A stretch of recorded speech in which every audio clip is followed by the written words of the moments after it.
Call this regular meeting of the Clayton Town Council to order and ask that you stand as we pledge allegiance to our flag and remain standing for the invocation.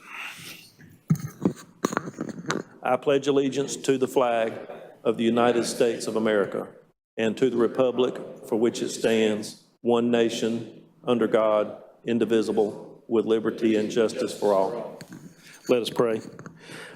Dear Lord, we thank you for allowing us to gather tonight, and we ask that you guide our minds and hearts to act in the best interest of the town of Clayton in our meeting. We also ask that we want to lift up special prayers tonight for our former council member, Michael Grannis, as he's undergoing some health issues, and we wish him a speedy recovery. For it's in your name we pray, amen.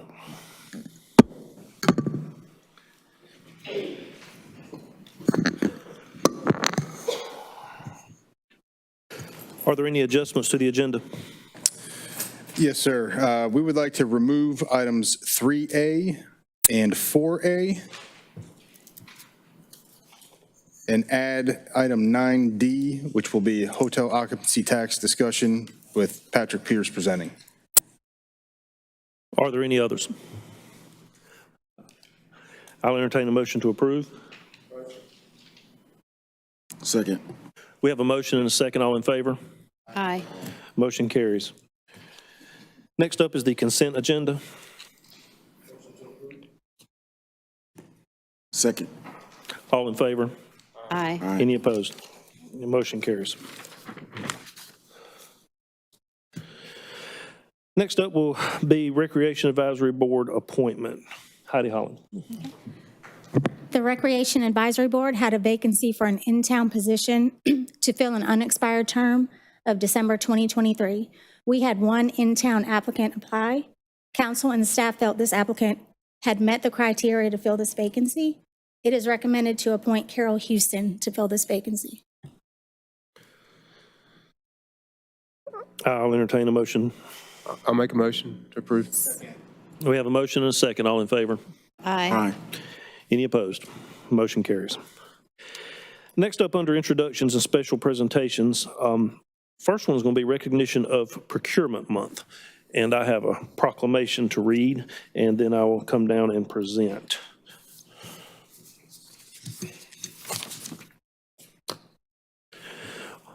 Whereas the purchasing, acquisition, procurement, and materials management professions have a significant role in the quality and efficiency of business and government throughout the United States, and whereas professionals in the purchasing, acquisitions, procurement, and materials management fields are employed in private and public sectors as well as in profit and nonprofit organizations. And whereas public procurement is an essential function of local government, providing for purchase of goods and services necessary for the safe and effective operations of the town. And whereas the town's procurement professionals engage in or have direct responsibility for purchasing goods and services, executing and implementing contracts, developing forecasts and procurement strategies, supervising and monitoring storage of materials, and developing working relationships with suppliers and departments within the organization. And whereas procurement professionals make important contributions to assure the responsible use of taxpayer dollars by providing efficient service while maintaining the highest ethical standards. And whereas local, state, and federal procurement professionals are responsible for managing and monitoring billions of dollars of goods and services every year, which directly influence the local economy. And whereas the North Carolina Association of Government Purchasing, the National Institute of Government Purchasing, North Carolina Department of Administration's Division of Purchase and Contract, and other local governments around the world are sponsoring activities and other special events to further educate and inform the public regarding the role of procurement. And now, therefore, I, Mayor Pro Tem Jason Thompson, do hereby proclaim March 2023 as Procurement Month in Clayton, North Carolina, and commend its observance to all people. Proclaimed this 20th day of February 2023 while in regular session. And I'll come down and present to Sean Mazzell.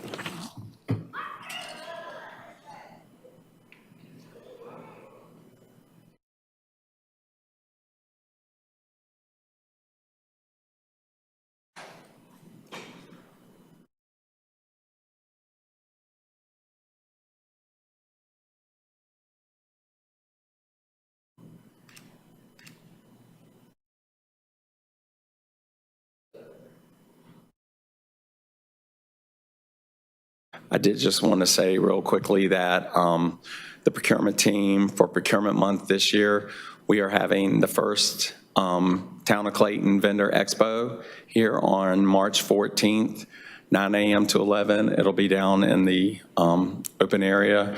It'll also be in the auditorium and out here. It was advertised on Facebook today and out on our website. March 16th, the city of Raleigh contacted me to attend their Minority Women Business Enterprise Expo that they have. So me and my staff will be attending that, and Councilmember Avery will be attending it with us. So we'll be there for that. We're also going to have our procurement open house again. More details to come on that.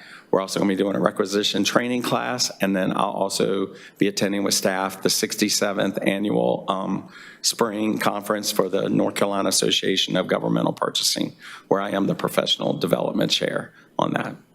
Thank you. Thank you, Sean, and I kept your copy inadvertently. Okay.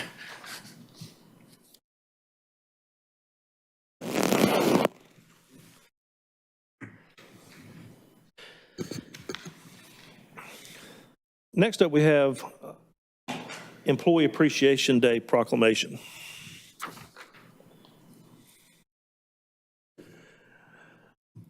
Whereas the town of Clayton citizens are served every day by public servants, the unsung heroes who do the jobs that keep our town working, and whereas public employees make great contributions to their communities by serving in areas such as crime prevention, fire protection, utility service, and administration, and whereas the public employees of the town of Clayton are committed to exhibiting the highest standards of excellence, dedication, creativity, and skills, and whereas day in and day out they provide the quality and quantity of diverse services required and expected by the citizens of their local government with efficiency, effectiveness, and integrity, and whereas without these public servants at every level, continuity of service would be impossible.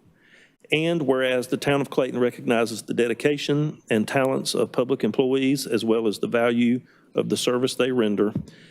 And now, therefore, let it be proclaimed on behalf of the town of Clayton Council, I, Jason Thompson, Mayor Pro Tem of the town of Clayton, do hereby proclaim March 3rd, 2023, be recognized as Employee Appreciation Day. Proclaim this 20th day of February, 2023, while in regular session. We will have a celebration that day for our employees that afternoon, and that I think we're all looking forward to. We're elected to serve the town of Clayton, but all of you as employees are what make us look good, because you're out there on the front lines and the people see you, you're providing the service. You're the ones that really make the town work. We see our job as giving you the tools so that you can do that job. But you're the ones out there making the town work, and we appreciate it, and we look forward to celebrating that with you on March the 3rd.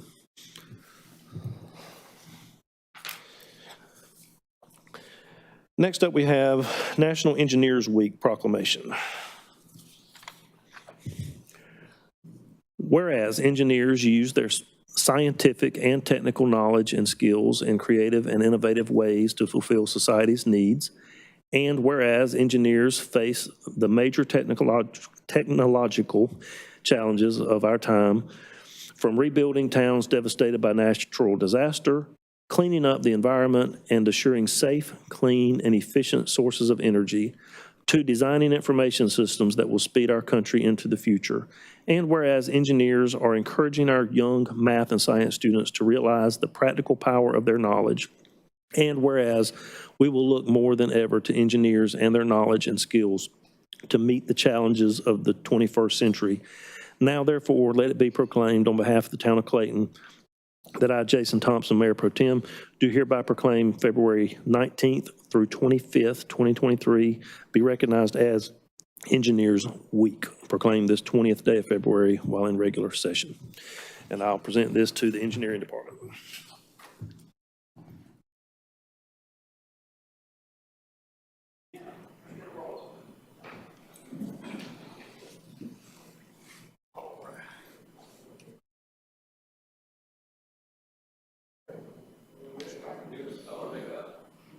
Can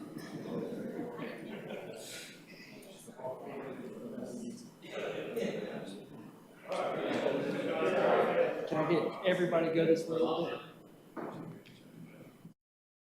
Yep, right there.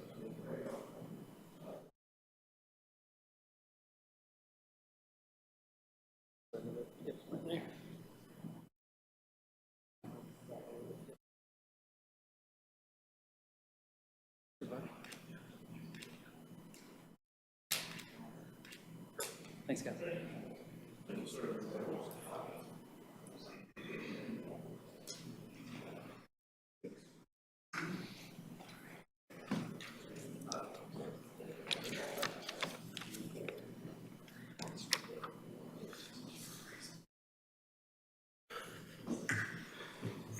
Mayor Pro Tem, if I may. Absolutely. Joshua Baird, Engineering Director. Certainly appreciate the recognition tonight and the ongoing support.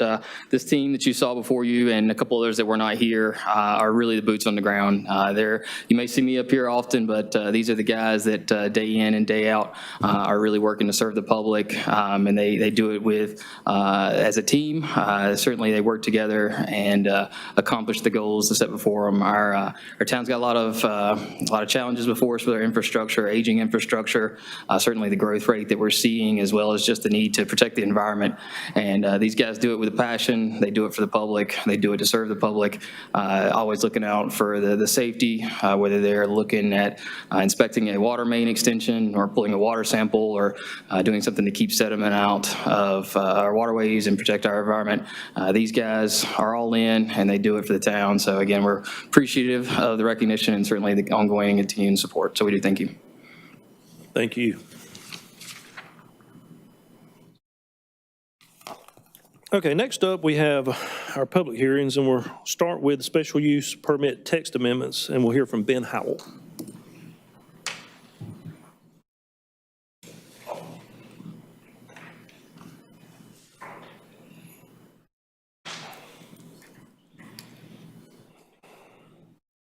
Good evening.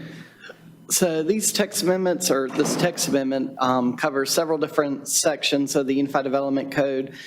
Sections 202, Land Use Regulations, Section 203L, Conditional Zoning District Standards, Section 402 E2D, Project Boundary Buffers, and Section 705, Conditional Zoning District, which is the section that covers administration and procedures. The purpose of the proposed text amendment is to allow certain residential uses to be approved through the legislative conditional zoning district process instead of the quasi-judicial special use permit process.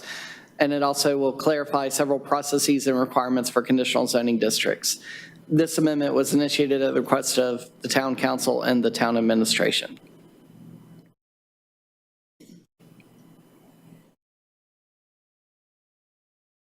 Section 202 is the land use regulations section. In this section, the amendment will replace requirement for townhomes, duplexes, and apartments to get an SUP with a requirement for a conditional zoning district. In Section 203L, there will be language added. There's language added specifying conditional zoning districts require either a site plan or a master plan and a narrative. And the language also will specify that specific use standards in Article 3 apply to conditional zoning districts unless modified standards are approved by the town council. Section 155-402 E2D just replaces the words plan development with conditional zoning district for the project boundary buffers. And then in Section 705, few changes there. One is removing the 5-acre or 1 full city block size requirements for conditional zoning districts, specifying that certain conditional zoning districts require a site plan while others require a master plan and narrative, and also adding minimum requirements for the master plan narrative. The approval criteria is listed on the screen there. Essentially, staff has determined that the text amendment is consistent with the remainder of the code and all approved plans. The text amendment is a result of changing circumstances that will allow more public debate on certain uses more easily, and also will provide a simplified process for staff, applicants, and town council for these uses. The text amendment does correct an error in Section 155-402 E2D, replacing the words plan development with conditional zoning district, since we no longer have plan developments. And then for number 4, the purpose of the text amendment is not necessarily to comply with statutes or case law. The planning board unanimously recommended approval of the text amendment for sections 155, 202, 203L, 402, E2D, and 705 for public hearing consideration by the town council. They also approved a consistency statement stating that the text amendment's consistent with 2045 growth plan, specifically goals LU3 and strategy LU313.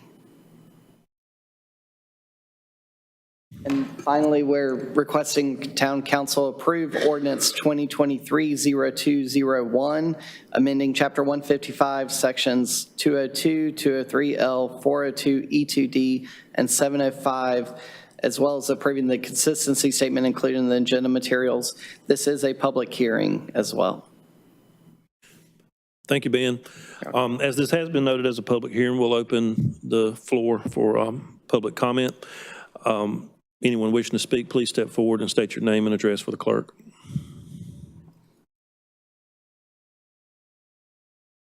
Seeing none, we'll close the public hearing and call the council into deliberation. Mr. Casey. I had a few questions. Thanks, Ben. So I think it's important for you to maybe reiterate, and so the citizens would know, I guess typically in an SUP process, you can only hear certain testimony, but in a conditional zoning, most people can speak. Can you kind of elaborate on that a little bit more? Yes, sir. So the special use permit process is what we call a quasi-judicial process, which means it is very similar to a court of law. And so there is, the council is not supposed to consider hearsay testimony in a quasi-judicial case, meaning that anyone who testifies has to be testifying on their own behalf, as well as the principal testimony should be evidentiary in nature and should have evidentiary backup. Whereas with the conditional zoning process, which is a legislative process, there are not, those guardrails are not in place. Council can consider any public comment received and can consider public comment by anyone as well. Thank you. I think also, I think it's important to note too that with this new conditional zoning process, the planning board will also hear these cases, right, versus the old SUP process? That's correct. Under the current SUP process, special use permits come directly to town council. With the conditional zoning process, these cases will go to the planning board first for recommendation and then go to town council. Okay, and another question is, I guess basically with this new conditional zoning process versus the SUP, how are we kind of assured that, the UDO codes are still being followed and regulated similar to the way, I guess, the SUP process was? So similar to the SUP process, as we currently do with SUPs and conditional zonings now, all cases go through significant review with our technical review committee, which is our staff-led committee, before they ever get into the board process. Generally, we're seeing, anywhere from 2 to 4 review cycles before they enter into the board process. So the technical review committee's job really is to review the materials and make sure that they meet code where they're supposed to.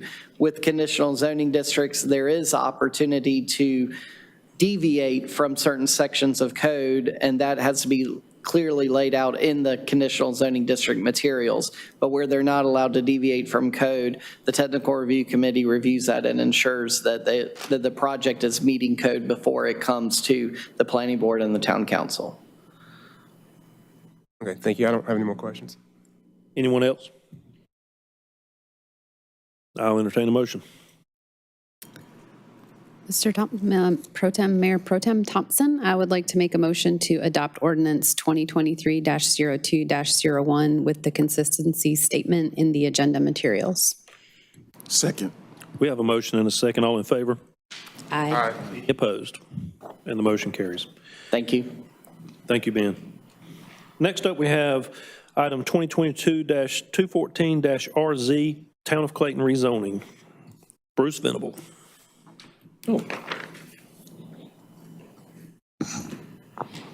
Good evening, council. For the record, Bruce Venable, Planner 1 for the town of Clayton.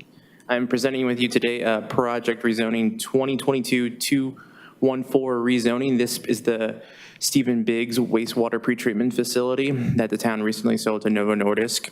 We are currently going through a rezoning process that has been initiated by town staff, as this former zoning district was the public facility zoning district, which requires that it be town-owned property. Ideally, this would have been done before the sale and the transfer of the property, but it went through so quickly that we're kind of playing catch up here. So it is about approximately 22 acres, as you can see on the map there, located at 3798 Powhatan Road. Ooh. Here we can see the current zoning map here. It's surrounded by other industrial uses. We're proposing today to remove the public facilities zoning district and change that into a similar zoning district to the other facilities nearby, into the industrial light I-1 zoning district. As far as consistency and compatibility, the future land use from the 2045 comprehensive plan shows this area as our employment center, and we feel that with the uses around, that this fits perfectly within that plan. Just as a reminder, the employment center, there's some encouraged uses: industrial, warehouse, office, research and development, TETSFLEC, hospital, renewable energy, recycling, fabrication, assembly, and in this case, previously utility. Just as something to consider, approval of this rezoning would allow any permitted use in the I-1 zoning district, but considering this has already been developed, it is an operational facility, not much to worry about there at this time, but other uses that are permitted in the I-1 could potentially be built or sought there. Staff recommends approval of this proposed rezoning district. Planning board also unanimously recommended approval of this proposed rezoning request. Potential action would be to approve ordinance 2023-0202, amending the zoning map for 3798 Powhatan Road from public facilities zoning district to industrial light zoning district. You would also approve the consistency and reasonable statement provided to us by the planning board. I'm available to answer any questions you may have. Thank you. Any questions? This has been noted as a public hearing. Anyone wishing to speak, please step forward and state your name and address for the clerk. Seeing none, we'll close the public hearing and entertain action from the council. Yes, Mr. Casey. I'll make a motion to approve ordinance 2023-02-02, amending the zoning map for 3798 Powhatan Road from public facilities PF zoning district to the industrial light I-1 zoning district. Second.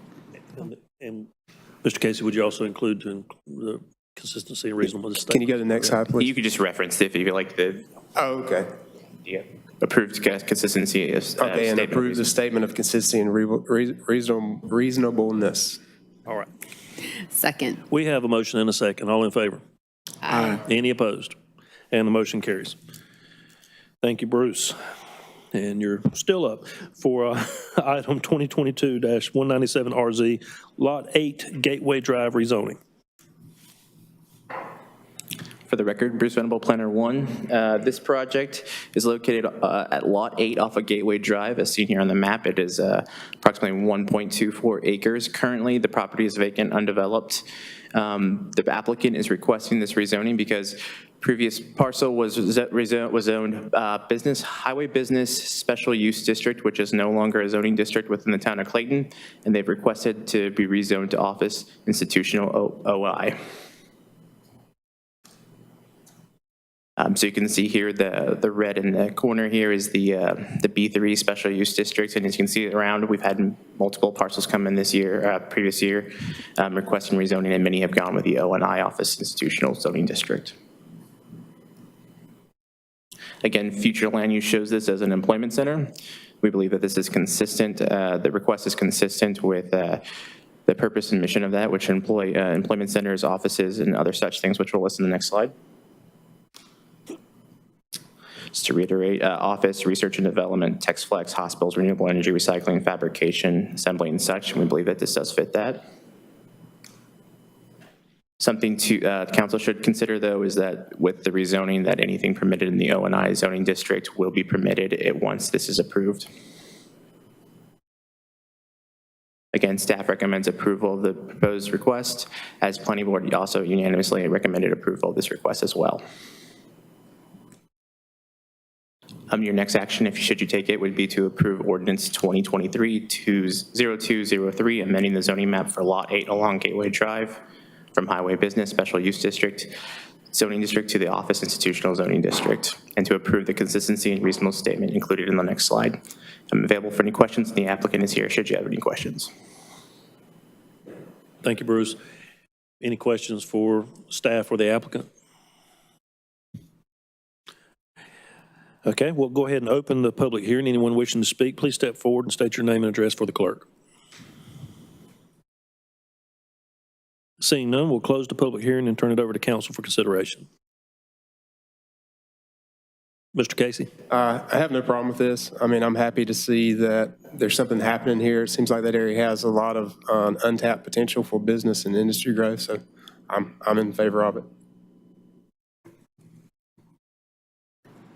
Hearing that, I'll go ahead and make a motion to adopt ordinance 2023-02-03 with the consistency and reasonableness statements. Second. We have a motion and a second. All in favor? Aye. Any opposed? And the motion carries. Thank you. Bruce. Next up for old business, rolling stock reimbursement resolution.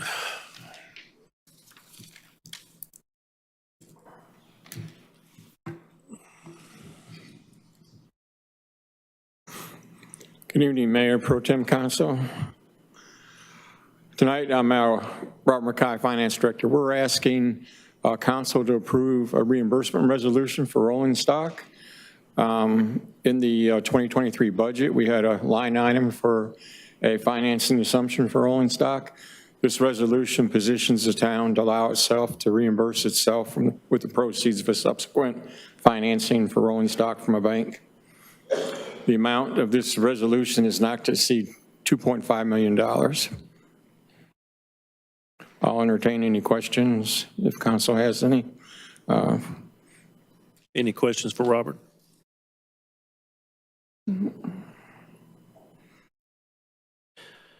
Okay, I'll entertain a motion. I'll make a motion to approve resolution 2023-07. Second. We have a motion and a second. All in favor? Aye. Any opposed? And the motion carries. Thank you, Robert. Thank you. Next up under staff reports, we'll go to the town manager. Just a couple things real quick. Last week, the executive team spent 4 days meeting with each of the individual departments as part of our fiscal year 24 budget kickoff, budget calendar. We received initial requests from all the departments or their justification for either growth in their services or new positions, that kind of stuff. We're now that we've compiled all of that, we're now working through to figure out what we can support or recommend for approval as part of that budget. So we'll be working on that for the next few weeks. As always, if you have any thoughts that come up or additions that you'd like to be added or considered, please let us know. But we will be working towards having something to discuss more in depth with you all at the retreat at the end of March. Only other thing is, again, appreciate Mayor Pro Tem Thompson's kind words about employee appreciation. We've got a lot of great staff, and we want to make sure that we're recognizing that whenever we have an opportunity. So we are on March 3rd. We will be closing the town offices from 1 o'clock p.m. to 3 o'clock p.m. so that we can have that employee appreciation opportunity that you mentioned. But just want to make sure that that is out there, that the town offices will be closed during those times. And that's it for me. Thank you, Rich. Town attorney? Just briefly, I just want to commend you on the action taken tonight to amend the SUP process to a conditional use zoning process. That is a much simpler process, and the case law has made it so difficult to comply with the SUP procedures. I really think you're going to like that change, and I think it's going to avoid litigation for you. Thank you, sir. Town clerk? No report. And under other staff, we'll start with Patrick Pierce.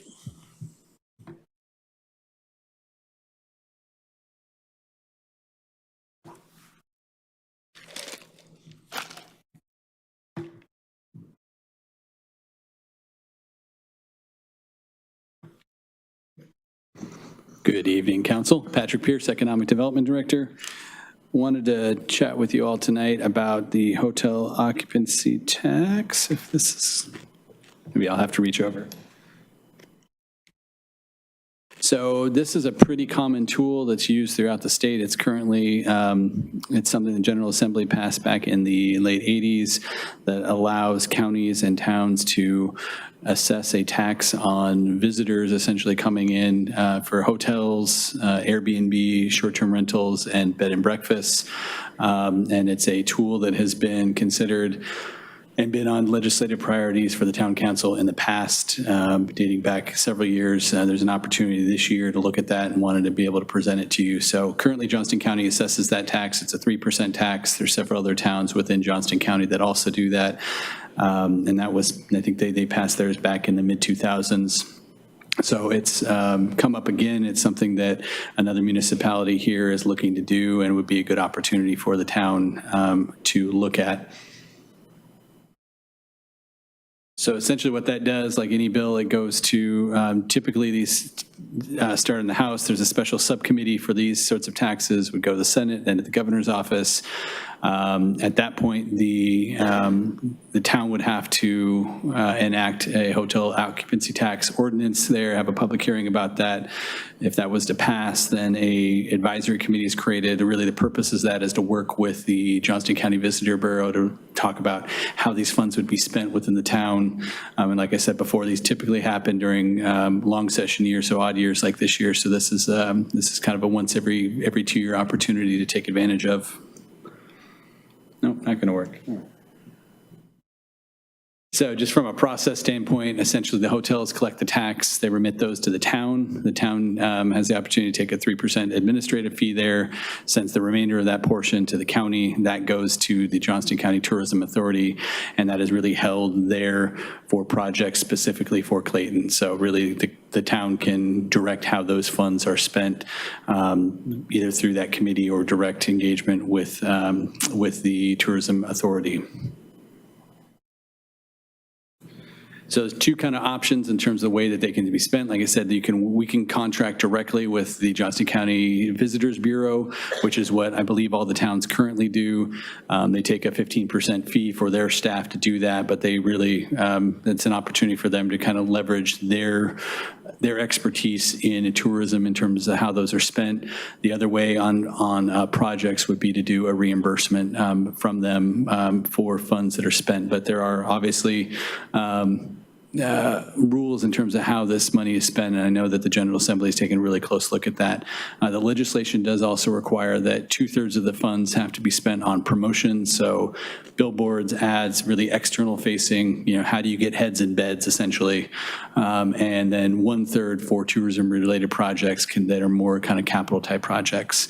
Wayfinding is also included in that. That is an acceptable expenditure, and I know that's something that we have talked about some here as well, so that this could be a potential good funding source for that. So essentially what we're, with this, the idea would be there's an opportunity before us. The bill deadline, I think, does come up here at the end of February, the beginning of March. So we're approaching that. So assuming there's a green light and kind of you all saying, go for it and do this. I know that both Representative White, I know that Representative White is aware of this, and there's been some kind of conversations happening there. So it'd be working with our legislative delegation there to get it introduced, move through the Senate, move it through that process, and then also work with our partners as well who have had an interest and shown support for this as well.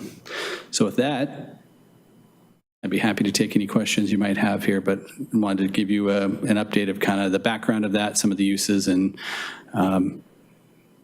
get some direction from you as to how you'd like to move forward, if you'd like to move forward at all. I guess one more thing I'd just say is it is just a tool in the toolbox. So once that bill has been passed, how and when you all decide to pass an ordinance, if you were, really all that time is kind of up to you all, but it gives you the opportunity to do that because then that is now law that you can do that. Thank you, Patrick. I think this is something we've wanted done for a long time, and we need to seize the opportunity to do so, in my opinion. I also feel very comfortable with this, with the proposal of working through the Johnston County Visitors Bureau. I've seen them do a lot of great work promoting Clayton currently. They promote our programs in the center. They're very active in what's going on here. And, seems like sometimes in years past, there's always a separation between Clayton and then the rest of Johnston County. But what I've seen from our Visitors Bureau is they're very active with Clayton and promoting us as much as everybody else. And I feel very good with that relationship with them. Does anybody else have any comments? So right now, we just have, and I know we're up and coming, growing, we only have one hotel that it's going to actually affect. Is that correct? Well, you have one hotel. I know of at least one bed and breakfast. Then there are Airbnb style accommodations as well throughout Clayton. So those would be other ones. As I've asked about that, that's a conversation that has to be had with the company to make sure that they know that that tax is on the books and they're remitting those funds as they collect them to the town as well. You already headed me off for my second question. That was about the Airbnb. So you're saying, so we would contact them and that's how that would? That's how, in talking with the Visitors Bureau, that's how they've done, or the Tourism Authority, that's how they've done that. And it's just I guess a town by town, making sure as they're collecting those, that they know that they have to be remitted to us. Again, no big deal. Just curious. Do you know roughly, is there how many Airbnbs we have here? I don't know that. I guess I could. I didn't even really. I could have looked on my phone. I suppose I could have done that before this. So I'm sorry I did not do that. No, it's no problem. Anyone else? Jim? Maybe a comment and a question. Is the local delegation prepared to submit a bill on behalf of the town? Yes. So because there's another jurisdiction that's already looking to do this, I believe there's already language to be drafted, and there's a pretty good example. And having reviewed the legislation myself, it's relatively simple language. So it's all kind of in the hopper, really just waiting for us to give the green light to move forward. Yeah, on it. the reason I was asking is that I think the local bill deadline for the Senate is this week on Thursday, and the House is next week. So yeah, need to move quickly. Yep. Yeah, I think that would be if we have consensus from the council, I believe a letter from myself is sufficient in order to go ahead and move that forward. So I'm seeing a lot of heads nodding. I echo everything Mayor Pro Tem said. I'm fine. It appears we have, Avery, you good? I'd suggest a motion. Okay, I'll entertain a motion. I entertain a motion to approve staff to move forward with the hotel occupancy tax. We have a motion and a second. All in favor? Aye. And any opposed? And the motion carries. Thank you. Thank you. Any other town staff? All right, moving along, informal discussion and public comment. Anyone wishing to speak? Seeing none, I'll turn it over to council for comments. Mr. Casey? Mr. Pro Tem, I'd like for the council and town staff to take note of a letter that we received from the Downtown Development Association regarding some obstacles with the current downtown lighting ordinance. And I would ask that staff review those DDA considerations and come back to council with a revised ordinance. And I'd also want to thank, I appreciate the DDA and their input and their activism in this matter and how they support and they engage the downtown businesses. So if staff would please do that, I think that'd be beneficial and is needed. Thank you. Mr. Sims? Yes, I'd just like to thank all the employees and staff that participated in the wellness breakfast. Once again, it was really good. And it's good to just give back and show the employees here, which I think Rich talked about. You do a phenomenal job, and yourself also, Mayor Pro Tem, talked about. And it was just a good time just to be able to show them that we appreciate them. Thank you. Anyone else? Seeing none, I'll entertain a motion to go into closed session to discuss economic development, which is General Statute 143-318.11A4, and to consult with the town attorney, which is Statute 143-318-11A6. Motion. We have a motion. Second. And a second. All in favor? Aye. Aye. Any opposed? We'll now go into closed session. If we can clear the room.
Okay, we're back in regular session. I'll entertain a motion to adjourn. So moved? All in favor? Aye. Aye. Meeting's adjourned.